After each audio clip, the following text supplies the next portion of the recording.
Hey YouTube, this is Zach with Achilles Financial. Today we're going to be talking about JP Chase. This is a stock that I talked about on my 2022 stocks that I'm going to be watching, as well as it is inclusive of the major bank players, which I've been talking about on the channel for more than a year now. The reason why I'm bringing them up today is because they are going to be announcing earnings this week on January 14th. They're going to be doing that pre-market.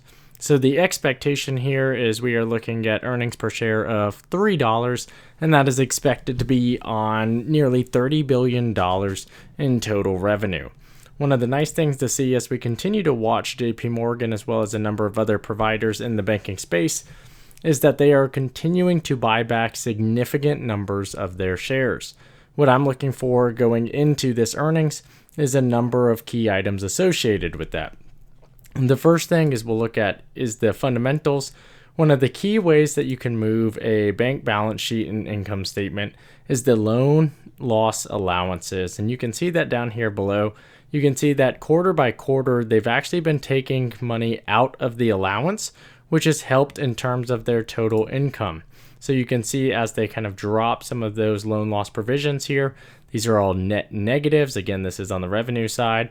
So they are taking that out, and that is causing, for the most part, what we've seen is that the estimate has been a lot higher for the expected loan loss provision, and as such, they've consistently been beating earnings. At the same time, the company has continued to buy back their stock, which is driving back those earnings per share numbers.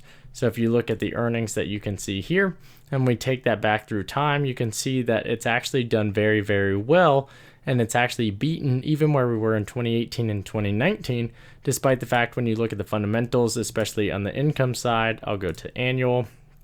You can see that the net interest income is actually lower in 2020 and 2021 than it was in 2018, 2019. That's largely due to the fact that we've had lower interest rates during that same period of time.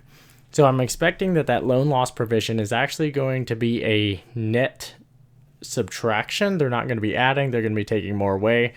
They're going to be purchasing additional shares, and we are heading into a rising rate environment. So these are three items that I think are going to help them go into earnings.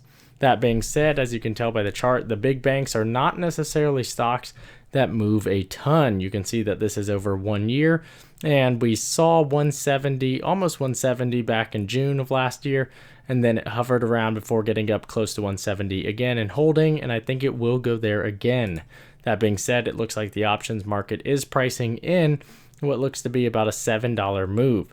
So that being said, I would be hesitant to put a lot of money out there right now because we don't really know kind of what that move is actually going to end up looking like. All in all, there's a lot to like about JP stock right now. I am net long, so I am completely biased there, but I think that there's a lot of advantages at play at this point in time. That being said, if we were to see some of the indices start to decline, which we did see some downward pressure, particularly in tech, you could see some of the major bank players get dragged down with it. Although I do think that they are stable in terms of the overall value proposition, solely due to the fact that dividend right now is continuing to be very, very strong, and the balance sheets for these major banks look very, very clean.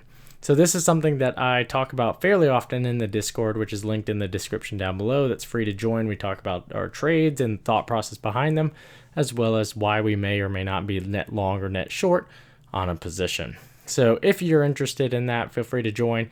If you find this content helpful, please leave a like and subscribe because it really helps the channel to grow and it gets me motivated to make these videos. So if you made it this far, I appreciate you. Thanks for watching. Talk to you later.